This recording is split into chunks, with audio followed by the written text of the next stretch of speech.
Greetings and welcome back to room 303 in our talks with Walt, as we are calling our readings through the deathbed edition of Walt Whitman's Leaves of Grass. We turn now to a set of introductory comments for the cluster called Whispers of Heavenly Death, not to be confused with the second poem of this cluster.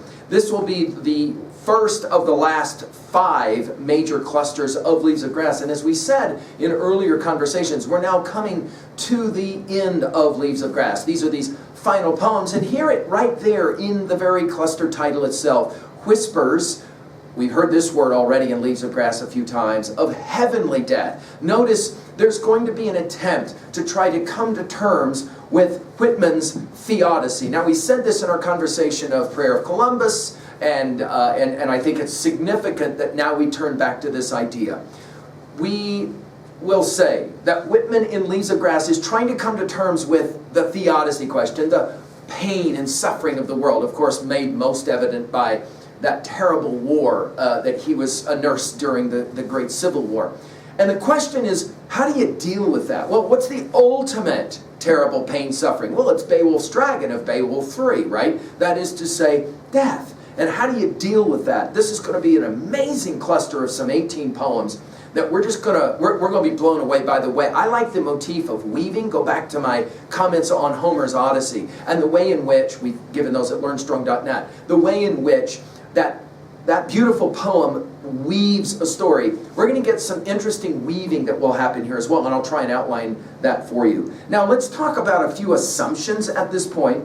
My assumption is that you've been following our stuff at learnstrong.net. Down that left-hand side, Talks with Walt is our playlist. And then you've been with us all the way from the very first introductory word, that is to say, the word come, all the way up to and including a set of comments of To Think of Time. And that's now where we are. We have together read every single line of Leaves of Grass up to this now set of 18 poems. So we're hopeful that you will remember that we've made the argument that we are the stories that we tell and retell. We're the stories that we decide to accept. We're the stories that we decide to reject. And so we've been building a story all the way through Leaves of Grass as we have been reading. Now, our learning theory is central to our study as well, so let's remind ourselves of it. That is to say, the goal to connect new information to old information in meaningful ways. That's always important for us. So we're always trying to understand what Whitman will teach us in Leaves of Grass. The new is the new. That is to say, the N-E-W is the K-N-E-W. Of course, we have a tendency as the young to imagine that what we are discovering is somehow brand new, and yet Whitman will remind us, not so. The new is the new. Now, our annotative approach that we're always referencing as well matters, and my hope is that you are annotating each of these poems as you go, where we are trying to answer 3 guiding questions. Level 1, what does the text say? Level 2, what does the text mean? Level 3, how can I relate to that text in some meaningful way? At level 1, we're just simply summarizing. At level 2, we're going to break it up. 2A, themes, messages, and 2B, rhetoric. That is to say, not what Whitman says, but how he says it. Literary analysis. And we're paying attention to, obviously, Whitman as predominantly poet there. At level 3, we'll ask, how can I relate 3A? How can I relate this to other texts, that is to say, obviously, poems within Leaves of Grass? We've used the word echoes to talk about that, and then obviously anywhere else that we have been exposed to titles, texts, experiences. And then finally at 3B, and most importantly for our learning theory, how can I relate to this information in my own? How can I, quote unquote, own the text to make it my own? And as you've been playing this game with us, we have reminded ourselves constantly that we look through the prism of what we call in 303 our Big Five. About any given text we're studying, we ask 5 questions. What does the text have to teach us about epistemology? That is to say, what you can know. There is, of course, the absolutist position, I'm right and you're wrong. The only problem with that is sometimes terrible things happen by people who have believed that. The complete opposite of that is the relativist position. There are no absolutes, there is no truth, which seems to suggest that maybe there is at least one truth. There is no truth. And to that degree, the performative contradiction says epistemologically the relativist position is intellectually or cognitively sophomoric, leading us to then what position? Well, it's the position of Whitman. It's the position of true science. It's the fallibilist position. About anything that we say we know, we simply say, I think I'm right, but I could be wrong. Our second of the big five is ontology. What does the text say about ontology? The study of being. And this notion that somehow there's more to us than simply this body. There is something else. There is, what do you call it? Consciousness, soul, mind, spirit, whatever we want to call it. Whitman is constantly playing that game. You remember that he says it in Song of Myself 48. I have said that the soul is not more than the body, and I've said the body is not more than the soul, and nothing, not God, is greater to one than oneself, is a pretty radical set of ideas. And then our third and fourth, psychology, sociology of our big five go together. Psychology, the study of the individual mind, motivations and the like. Sociology, the study of the collective group, their motivations and the like. And then finally our fifth, we've mentioned it already, it's the great question of theodicy. That is to say, why must there be pain and suffering in this world? And can that pain and suffering be propedeutic, instructional, didactic? Whitman will make the argument that when bad things happen, as we've said repeatedly in our study, no longer ask, why is this happening to me? But rather, why is this happening for me? That is to say, when we talk as a group sociologically, not why has this happened to us, but rather why has this happened for us? And as we've said in our study of drum taps and elsewhere, Whitman wants to make the argument that as Americans going through this horrific civil war, that in the end we had to find a reason, a value for that experience. Well, we want to remind ourselves that when we talk about Walt Whitman, we're not actually talking about Whitman, but Whitmans. There's a whole bunch of them, and we're concentrating in our study on five. And we call these the 5 Ps, or 5 perspectives on Whitman, because I think each one in their turn is hypercritical. We will think about Whitman as person, that's our biography information, because Whitman himself, for example, in 1873, will suffer a terrible stroke that will paralyze him. And from that moment on, he just continues to struggle. I mean, that was a horrific year, as we've commented in Prayer Columbus. That was a rough year for him. Mommy died, he lost some dear friends. It's difficult for him because he's coming to terms with the fact that he's aging. And we will begin to see this now in these last 5 sections or clusters of Leaves of Grass, that Whitman is constantly coming to terms with the fact he can't do what he once could do, especially physically, and it troubles him immensely. Whitman is poet, the second of our P's. Obviously, this is significant because Whitman didn't start out to be a poet. He is not like John Keats, who dreamed from youth of being a poet. No. Whitman stumbles, if you will, into poetry later in his life, and it just kind of blows his mind what he is trying to accomplish through language. Whitman is poet. I think that the most important way to read Whitman is the third P. Whitman is pedagogue. Now, obviously, I'm an instructor, and so this may be tainting my view. But I'm also a philosopher, and I think being a teacher was more important than his view as philosopher. We'll get to in a second.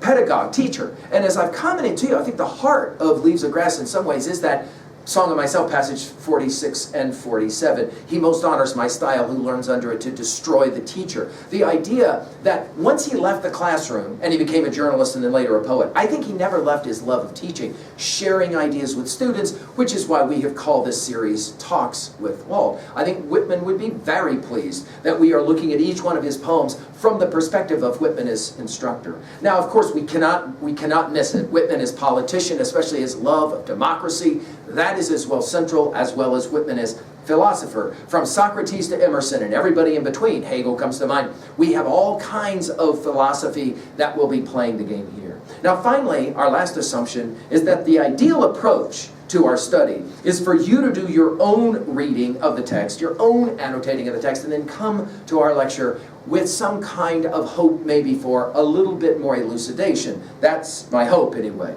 Now we have used our Nortons as a background source all the way through these lectures, and we will do the same now. Norton's tells us about this cluster or this group that it first appeared in Passage to India in 1871 as a cluster of 13 poems. In 1881, the poet added 5 poems, also from Passage to India, to make up the present 18. In this final grouping, the consonance of theme is maintained, the exploration of the unknown region of spiritual law, and the acceptance of death as a fulfillment and a new beginning, as in Whispers of Heavenly Death.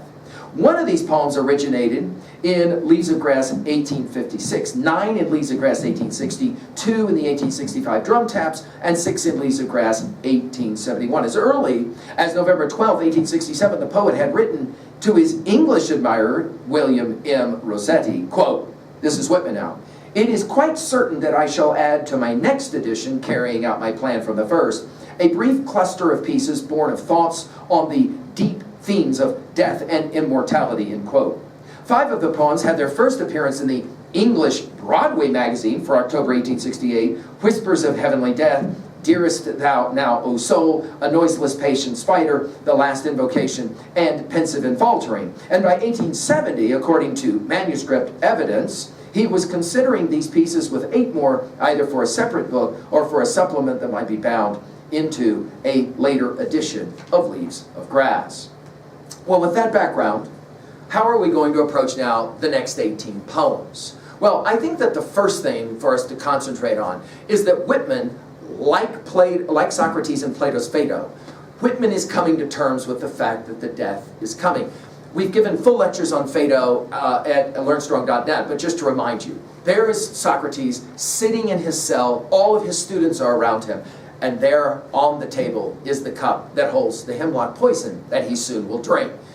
And Socrates is giddy, he is happy, he's excited. And of course his students are tragically sad. They're like, why are you so happy? And he's like, what are you talking about? Well, you're about to drink hemlock and die. Well, yes, but you haven't met any 200-year-old people. I mean, let that thought sink in. Everybody's got to go. I'm going to go now. But did you think I would live forever? And besides, consider the possibility that my death is no end, but rather a beginning. There's got to be something out there beyond. What are you talking about, they ask. Well, obviously there's a body that'll go away, but there's this thing called my soul, my consciousness, my mind. That is to say, you have to have a mind to argue there is no mind. You have to have a soul to argue there is no soul. You have to have consciousness to argue there is no consciousness. And who's to say what's going to happen there? I'm ready to go on an adventure. I'm ready to go on an odyssey. Socrates is the new Odysseus, as we have said in our lectures, Plato wanting to create. Well, I think all of that is standing behind this set of 18 poems, and I think we're going to enjoy that. That is to say, death is as much a beginning as it is closure. Which takes us, of course, back to Song of Myself, passage 6, and those final lines. And in fact, when you look at Song of Myself, passage 6, and those final lines, you can't help but just smile at the energy with which you're going to play that game of what is his view of death. Of course, the opening line, a child said, "What is the grass?" fetching it to me with full hands. How could I answer the child? I do not know what it is any more than he. But it's at the end of this. Oh, I perceive after so many uttering tongues, and I perceive they do not come from the roofs of mountains for nothing. I wish I could translate the hints about the dead young men and women, and the hints about old men and mothers, and the offspring taken soon out of their laps. What do you think has become of the young and old men? And what do you think has become of the women and children? They are alive and well somewhere. The smallest sprout shows there is really no death. And if ever there was, it led forward life and does not wait at the end to arrest it and cease the moment life appeared.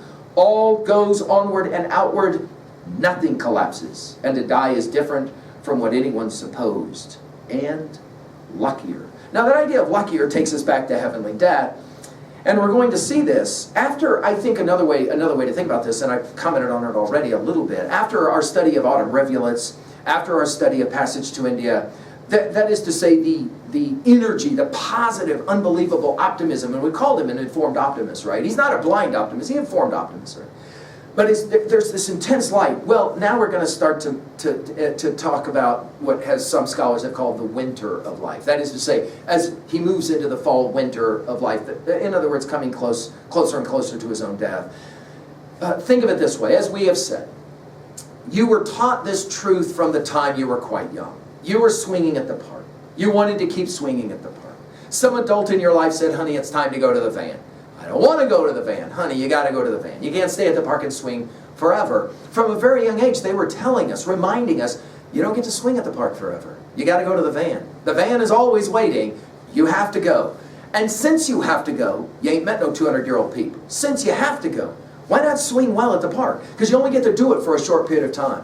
Well, this is Whitman. He has spent his adult life, certainly from his 30s into his late 50s and now into his early 60s, swinging at the park. That is to say, writing these amazing poems. And now all of a sudden, he begins to have to deal with the certain fact, the van is waiting, and he doesn't get to stay forever. how will he go to the van? What will that process be like? We're going to study. We're going to see some of it. The cool thing about this collection of poems is that some of them are written in his very early years, some are written in the middle, and some in the late. So we'll be able to see kind of a movement for him as he comes closer and closer to the time he has to leave to go to the van. Now, some have seen this symphonically, and I love this idea because Whitman loved music. Proud Music of the Storm comes to mind, where the first 4 poems are perceived as the introductory, maybe music, the main themes. There will be a tone of celebration of both life and death. But then in poems 5 through 8, there will be this interesting dance, I'll call it, between a longing to escape and the need for faith. And we're going to hear about that one through those poems. And then in passages of poems 9 through 12, there will be this celebration of death as beauty, harmony, the bringing your arms around the very idea of death. And then finally, poems 13 through 18 will be this transitional moment from life to death, and then of course back to life again. Death is almost a fulfillment and a powerful theodicy is at play here again. Why do we have to have death? Well, we're not going to ask why it happens to us, but rather why it happens for us. Now, the energy here is so much like the energy of Charles Dickens' Christmas Carol. We all know the Scrooge story. We've spoken about it many times in 303. Think about the power of that. Here's a guy who has everything. I mean, he's got all the money, he's got all the power, and yet when that first ghost visits him and takes him to his past, he's unsettled because he realizes that he is the choices, that there are stories that he could have adopted that he didn't adopt. He rejected certain stories and accepted others, and he's maybe not so pleased. The second ghost comes to him and shows him his present. Now he's a little more upset because he begins to realize there's a certain type of joy that others have in their life that he does not have. And there's pain in the world that he could help to alleviate, and he's never even seen it at all. But it is that third ghost who shows him, dressed all in black. That is death. Who says, interestingly, nothing, is silent. Takes him to a grave. Graveyard. Grave. Shows him a tombstone. It's at that moment, Scrooge has no more interest in having any conversation with this ghost other than to just beg for one more day. Why? Because I think Whitman will impression us with what he learned, I believe, from Socrates, and that is at the moment of death, all of us say the same words. The words are, oh my God. The question is the inflection of the voice. For Scrooge, of course, the inflection of the voice is, oh my God, what have I done with my life? Begging for one more day. Of course, Dickens tells us he gets his one more day, and he uses it, right? He uses it. He realizes he has wasted his life going after things that mean nothing 5 seconds before he flatlines. All the money, all the power means nothing. Why? Well, because money exists, but it's not real. Back to our study of Plato's Republic, and especially the theory of the forms in Republic 6 and 7. The idea that what really matters, how will we know that? Of course, the contemporary of Whitman is Thoreau, who said, I went to the woods because I wished to live deliberately. And that is for Whitman what is going to happen in this set of 18 poems. He's going to focus on what does that deliberateness look like, because there is another inflection of the voice when death comes. And it is to say, oh my God, but it is to say it with an inflection, a voice of welcoming. And that will be for us how we will turn to this series of 18 amazing poems. I welcome you back. Thank you.